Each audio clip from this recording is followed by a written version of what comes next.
1793 का रेगुलेटिंग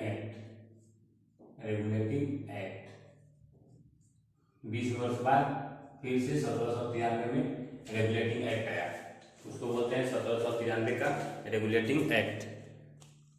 तो इसमें क्या प्रावधान किया गया, हम इसको देखते हैं, क्योंकि धीरे धीरे उस पर देख रहे हैं कंपनी पे किसका नियंत्रण हो रहा है, ब्रिटिश संसद का नियंत्रण हो रहा है।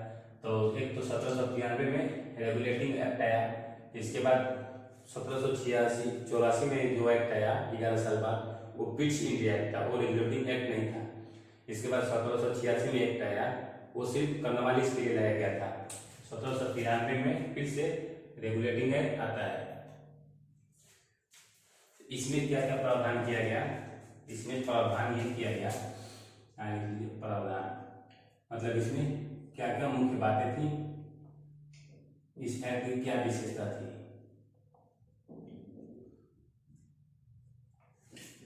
इसमें क्या किया गया कि जो कंपनी का शासन है वो 20 वर्ष के लिए बढ़ा दिया गया, यानी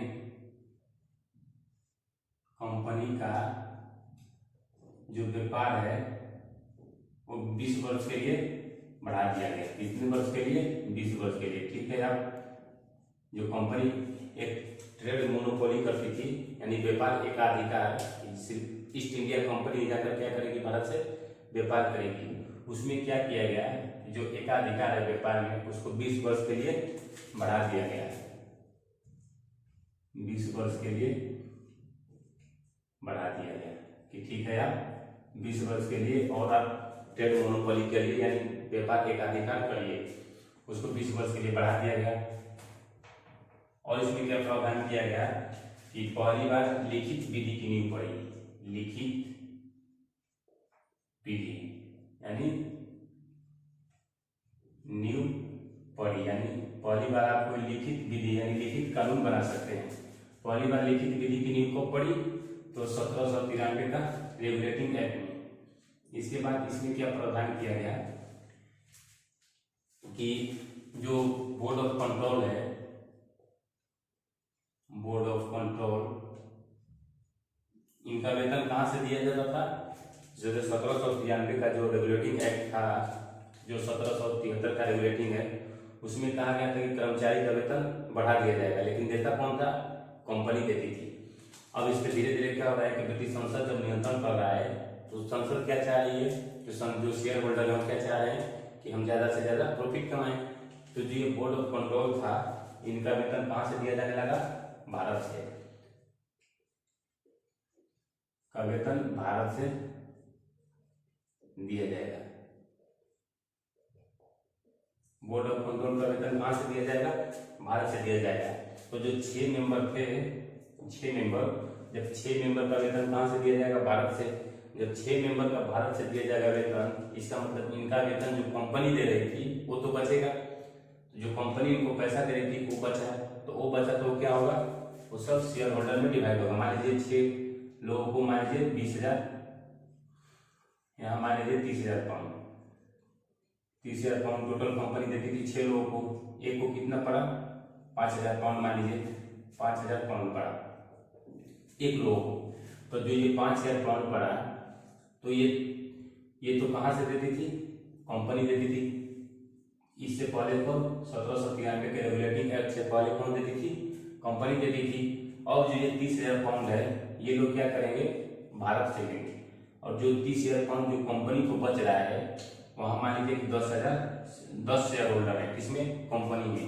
तो जब कंपनी में 10 शेयर होल्डर है, तो ये जो 30,000 पाउंड जो बच रहा है, जो यहाँ बोर्ड ऑफ कंट्रोल का वेतन, ये तो कंपनी पहले देती थी, इससे 93 से पहले, तो जो 30,000 पाउंड बचा वो क्या होगा, इनमें 10 शेयर होल्डर में डिवाइड होगा। एक का मान लीजिए 3,000 पाउंड, 3,000 पाउंड किसको प्रॉफिट हो गया, जो कंपनी है। कंपनी इनडायरेक्ट रूप से किसको फायदा हो रहा है, ये ब्रिटिश संसद को पास हो रहा है, ब्रिटिश संसद को फायदा हो रहा है, क्योंकि ये वेतन इनका कहाँ जा रहा है, 6 मेंबर का वेतन भारत से दिया जा रहा है। तो धीरे धीरे ब्रिटिश संसद ये लालच में आने लगी और क्या करने लगी कि धीरे धीरे भारत का अपना नियंत्रण बढ़ाने लगी, कौन, ब्रिटिश संसद।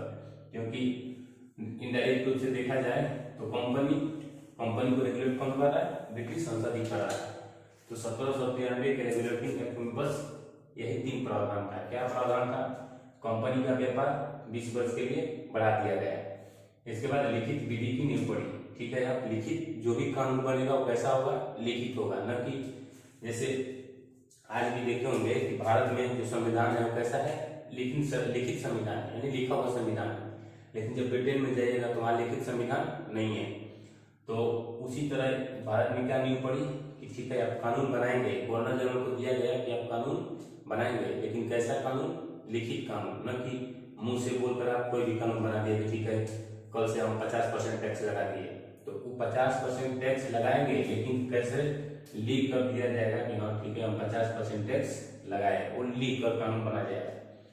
तो इस तरह से ये 1793 का रेगुलेटिंग एक्ट आया। इसके बाद जब 20 वर्ष के लिए बढ़ा दिया गया, इसका मतलब अगला कानून कब आएगा कंपनी के लिए? 1813 में। यहाँ 20 वर्ष जोड़ दीजिए तो 1813 में अगला कानून आएगा।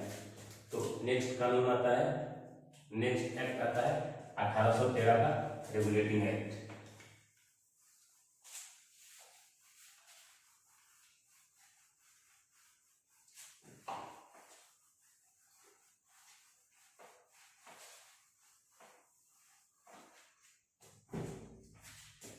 यहाँ आता है 1813 का रेगुलेटिंग एक्ट। रेगुलेटिंग एक्ट 1813 का रेगुलेटिंग एक्ट ये आता है 1813 में। इसमें क्या किया गया? इसका प्रावधान उसमें पहले बताया गया था कि 20 वर्ष के लिए एकाधिकार बढ़ा दिया गया था व्यापार का। इसमें 1793 में इसमें क्या प्रावधान किया गया कि जब ब्रिटिश संसद ने देखा कि ठीक है जो हम बात कर रहे हैं वो कंपनी मान रही है, या कंपनी के जो शेयर होल्डर है मान रहे हैं, या कंपनी के कर्मचारी बात को मान रहे हैं, तो कंपनी ने क्या सोचा, ब्रिटिश संसद ने, कि जो एकाधिकार था व्यापार का एकाधिकार कि सिर्फ ब्रिटिश जो ईस्ट इंडिया कंपनी है सिर्फ भारत से वही व्यापार कर सकती है। तो जो ब्रिटिश संसद में क्या होने लगे, ब्रिटेन में जब उपनिवेश अमेरिका का उपनिवेश खत्म हो गया, जब अमेरिका आजाद हो गया, तो जरूरी नहीं कि ब्रिटेन में एक ही कंपनी है। ये नहीं था कि ब्रिटेन में सिर्फ ईस्ट इंडिया कंपनी है। ईस्ट इंडिया कंपनी सिर्फ भारत से व्यापार करती थी, सिर्फ ईस्ट इंडिया कंपनी भारत से व्यापार करती थी। लेकिन बाकी जो कंपनियां थी वो कहाँ से? अमेरिका से व्यापार करती थी। तो जब ये अमेरिका आजाद हो गया तो इनको क्या किया, बाकी कंपनियों को, अमेरिका के बाकी कंपनियां ब्रिटेन की, उसको क्या किया कि अपने यहाँ से व्यापार करने से मना कर दिया। कौन? अमेरिका। तो ये कंपनियां, बाकी कंपनियां क्या करने लगी, जो शेष कंपनियां हैं वो ब्रिटेन पे दबाव बढ़ाने लगी कि हमको भी बाजार दिया जाए, हम भी क्या करेंगे, व्यापार करेंगे। तो जब इन पे दबाव बढ़ने लगा कि ब्रिटिश संसद पे, तो इन्होंने क्या किया कि 1813 का रेगुलेटिंग एक्ट लाया। उसमें क्या क्या प्रावधान थे हम उसको देखते हैं।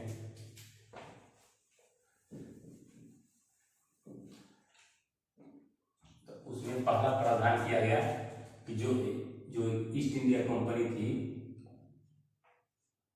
कंपनी का एकाधिकार, व्यापारिक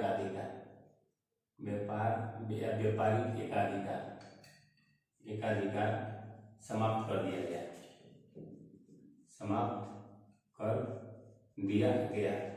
यानी जो ट्रेड मोनोपोली है, यानी व्यापारिक एकाधिकार, वो समाप्त कर दिया गया। इसका मतलब कि अब कोई भी कंपनी भारत जाकर व्यापार कर सकती है।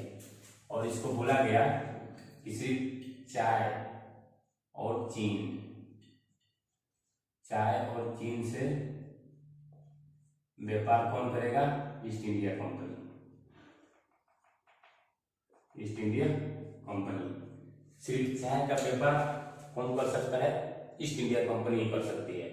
और चीन से व्यापार सिर्फ ईस्ट इंडिया कंपनी कर सकती है। वहां पे ये नहीं कि मान लीजिए ईस्ट इंडिया कंपनी है और एक और कोई कंपनी है, तो जो चाय है, चाय का व्यापार सिर्फ कौन करेगा? ईस्ट इंडिया कंपनी करेगी। इसमें दूसरा और क्या प्रावधान किया गया? चीन और चाय से व्यापार को छोड़कर, यहाँ लिख लीजिए, छोड़कर और क्या प्रावधान किए गए, ईसाई मिशनरियों को भारत आने की छूट दी गई। ईसाई मिशनरियों को भारत आने की छूट दी गई, छूट दी गई। अब भारत आने की ईसाई मिशनरियों को क्यों छूट दी गई, क्योंकि अब ब्रिटेन क्या चाह रहा था, ब्रिटेन अब ये चाह रहा था कि धीरे धीरे इन लोगों को क्या करें, हम अपने सोच जैसा विकसित करें। जैसे भारतीय लोगों को क्या करें, हम अपने सोच जैसी विकसित करें। जब ये अपने सोच जैसी जब ये विकसित कर लेगा तो हमको व्यापार करने में क्या होगी, आसानी होगी। इसीलिए वो लोग क्या किए, ईसाई मिशनरियों को भारत आने की छूट दे दिए और वो लोग सोचेंगे कि हम लोग ईसाई धर्म का क्या करें, प्रचार प्रसार करें। इसीलिए ईसाई मिशनरियों को भारत आने की छूट दी गई। इसके बाद यहाँ दिया गया और क्या प्रावधान किया गया, लाइसेंस लेकर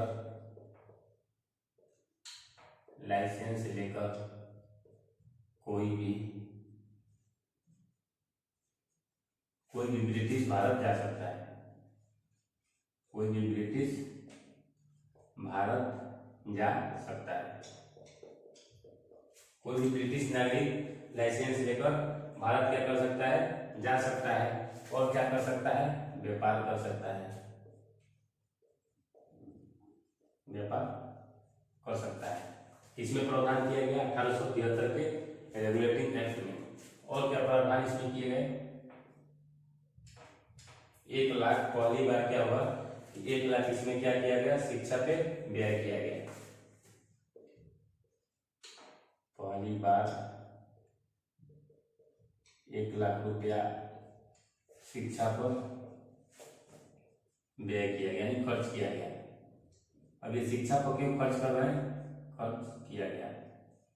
अब शिक्षा पर क्यों खर्च कर रहे हैं ये लोग क्या करेंगे कि धीरे धीरे इंग्लिश स्कूल बनाएंगे, पाश्चात्य शिक्षा को क्या करेंगे, जो वेस्टर्न एजुकेशन है उसको क्या करेंगे, धीरे धीरे लोग बढ़ाएंगे। तो यहीं पे एक और है, यहाँ लिख लीजिए, पाश्चात्य शिक्षा का बढ़ावा देना, यानी जो वेस्टर्न एजुकेशन है उसको क्या करेंगे ये लोग, बढ़ावा देंगे, ताकि ये लोग की सोच कैसे विकसित हो, ईसाई की तरह। जो ईसाई सोचते हैं, ईसाई मिशनरिया, इनकी भारतीय लोग की सोच ये लोग अपने जैसा विकसित करना चाह रहे थे, ताकि अगर ये लोग अगर इनके जैसा सोचने लगेंगे, इनका क्या धीरे धीरे इनको व्यापार में सुविधा हो जाएगी। और इनका क्या काम था कि भारतीय साहित्य को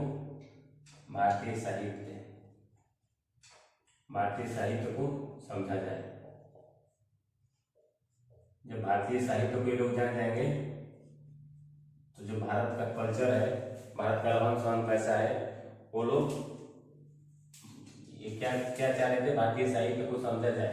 तो जब ये भारतीय साहित्य को पढ़ेंगे, भारतीय साहित्य को समझ लेंगे, भारत के कल्चर को समझ लेंगे, तो ये इनको क्या होगी,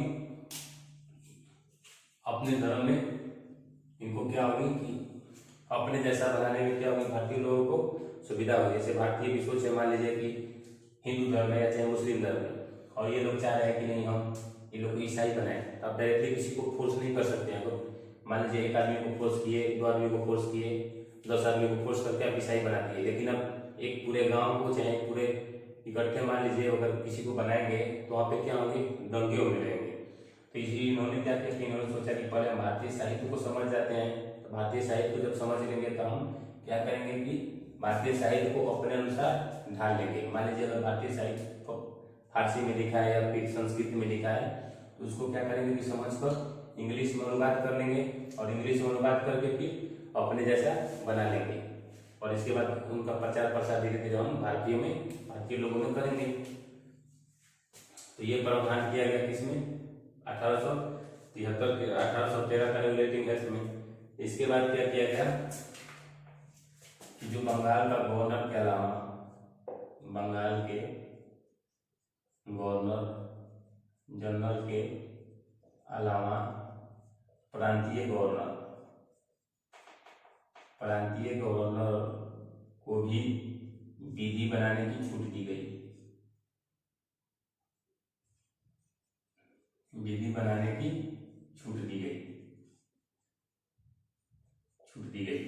जैसे बंगाल का जो गवर्नर जनरल है वो तो मेन है, जैसे मान लीजिए कि अभी एक तरह से मान लीजिए तो प्रधानमंत्री हैं, प्रधानमंत्री के बाद बहुत सारे स्टेट हैं, तो हर स्टेट में अलग अलग मुख्यमंत्री हैं, तो मुख्यमंत्री भी कानून बना सकते हैं और प्रधानमंत्री भी कानून बना सकते हैं। तो ये जो बंगाल का गवर्नर जनरल था, ये तो मान लीजिए एक तरह से मुख्य अधिकारी हो गया, कब ब्रिटिश का मुख्य अधिकारी हो गया भारत में। लेकिन इसके अलावा जो प्रांतीय गवर्नर थे उन लोगों को भी ये छूट दिया गया कि आप लोग भी कानून बना सकते हैं। जैसे प्रांतीय गवर्नर में जैसे बम्बई के गवर्नर हुए, बम्बई के और मद्रास के, बम्बई और मद्रास के गवर्नर, उनको भी बोला गया कि ठीक है आप कानून बना सकते हैं। और इसमें क्या प्रावधान किया गया, इसमें और प्रावधान किया गया कि जो स्थानीय स्वशासन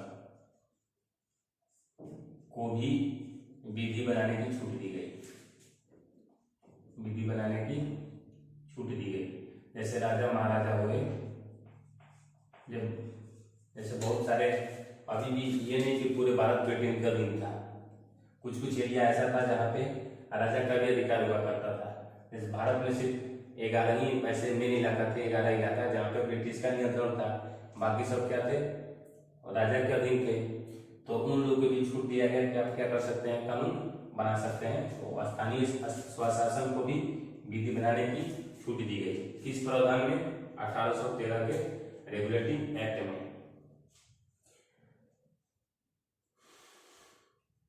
तो इस तरह से हम देखें क्या 1813 का जो रेगुलेटिंग है उसके बारे में देखें कि धीरे धीरे क्या हो रहा है, कंपनी पे किसका नियंत्रण हो गया, धीरे धीरे ब्रिटिश संसद का हो गया। कंपनी का एक व्यापारिक एकाधिकार को समाप्त कर दिया गया है। चाय और चीन के साथ व्यापार को छोड़कर ईसाई मिशनरियों को भारत आने की छूट दे दी गई। लाइसेंस लेकर कोई भी ब्रिटिश नागरिक बोलिए यहाँ लिख लीजिए, ब्रिटिश नागरिक भारत जा सकता है और व्यापार कर सकता है। पहली बार शिक्षा पे 1 लाख रुपया खर्च किया गया। पाश्चात्य शिक्षा को बढ़ावा देना, यानी वेस्टर्न एजुकेशन को, भारतीय साहित्य को समझा जाए, किसके द्वारा, इस यहाँ ब्रिटेन के द्वारा, ब्रिटिश द्वारा। बंगाल के गवर्नर जनरल के अलावा प्रांतीय गवर्नर को भी विधि बनाने की छूट दी गई। इसके बाद स्थानीय स्वशासन को भी विधि बनाने की छूट दी गई। ये किसमें था, 1813 का रेगुलेटिंग एक्ट के बारे में। अब हम देखते हैं 1813 है। इसके बाद यहाँ पे और एक प्रावधान किया गया क्या कि 20 वर्ष के लिए और व्यापार को बढ़ावा दिया गया।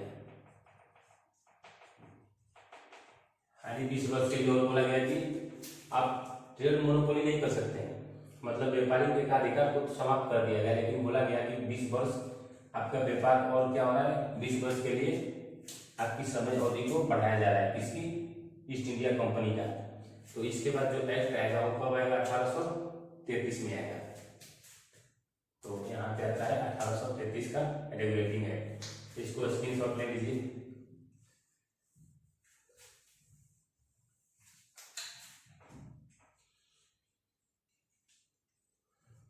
तो मिटा देते हैं इसको।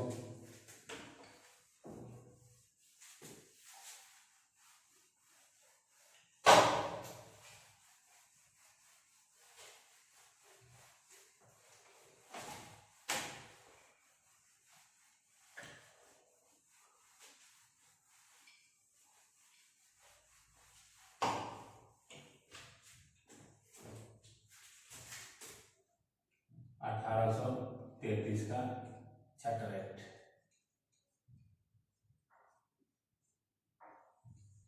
इसको बोलते हैं सेंट हेलेना अधिनियम, इसको बोलते हैं सेंट हेलेना अधिनियम, सेंट हेलेना अधिनियम। ये कहाँ बना था, सेंट हेलेना में बना था। सेंट हेलेना कहाँ है, ये कहाँ बना था, 1833 का चार्टर एक्ट था, ये कहाँ बना था, सेंट हेलेना में, इसीलिए इसको बोलते हैं सेंट हेलेना अधिनियम। कहाँ बना था, सेंट हेलेना अधिनियम। सेंट हेलेना कहाँ है, यहाँ देखिएगा,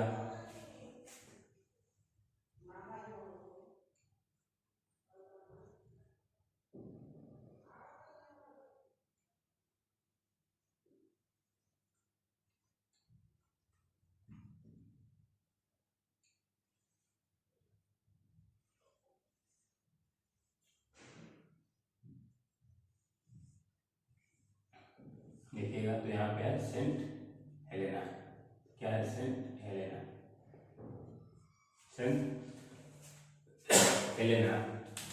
तो यहीं पे बना था 1833 का चार्टर एक्ट, इसीलिए इसको बोलते हैं 1833 का चार्टर एक्ट, या इसको बोलते हैं सेंट हेलेना अधिनियम। इसमें क्या क्या प्रावधान किया गया था?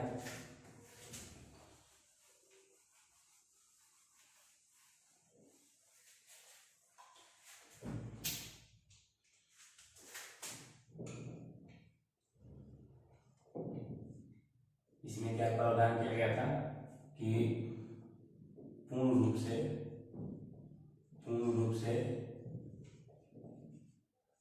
कंपनी का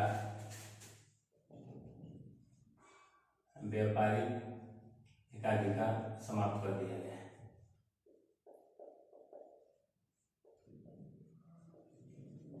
पूर्ण रूप से व्यापारिक एकाधिकार समाप्त कर दिया गया। किसका? कंपनी का। इसका मतलब अब कोई भी चीन चाय का व्यापार हो या चीन से व्यापार हो, कोई भी जाकर कर सकता है। किसमें? 1833 के चार्टर एक्ट में। और क्या प्रावधान किया गया कि जो बंगाल का गवर्नर जनरल है,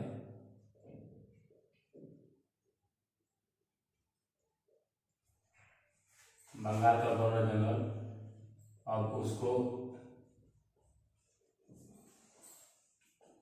भारत का गवर्नर जनरल घोषित कर दिया गया, घोषित कर दिया गया।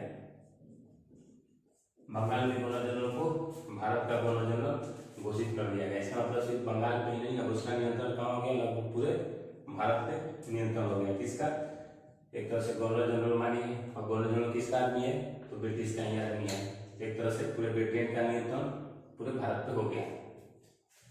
इसके बाद इसका क्या प्रावधान किया गया? और नेक्स्ट प्रावधान, इसमें प्रथम विधि अधिकारी की नियुक्ति किया गया। प्रथम विधि अधिकारी मतलब जैसे आज देखते हैं कि जैसे प्राइम मिनिस्टर है तो उनका कोई एक कानूनी सलाहकार होता है, जिसको बोलते हैं अटॉर्नी जनरल। वो भारत का विधि अधिकारी होता है। तो उस टाइम पे भी प्रथम विधि अधिकारी को ही नियुक्ति किया गया। और प्रथम विधि अधिकारी कौन बना? मैकाले। प्रथम विधि अधिकारी कौन बना? मैकाले। और विधि आयोग की स्थापना की गई।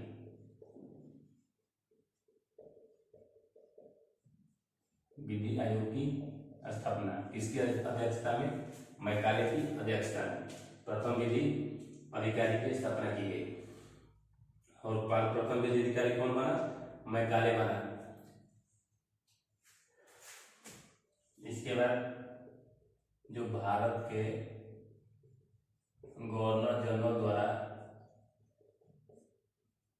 जो कानून बनाया जाएगा,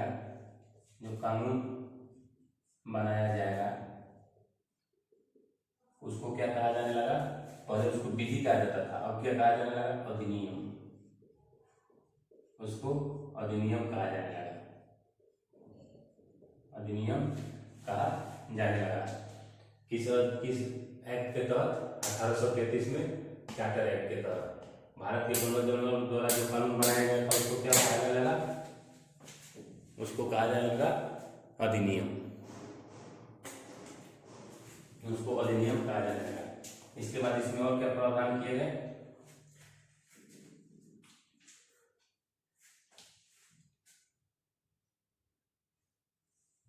सभी ब्रिटिश को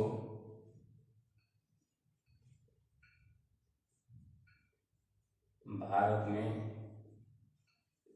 रहने का अधिकार दिया गया।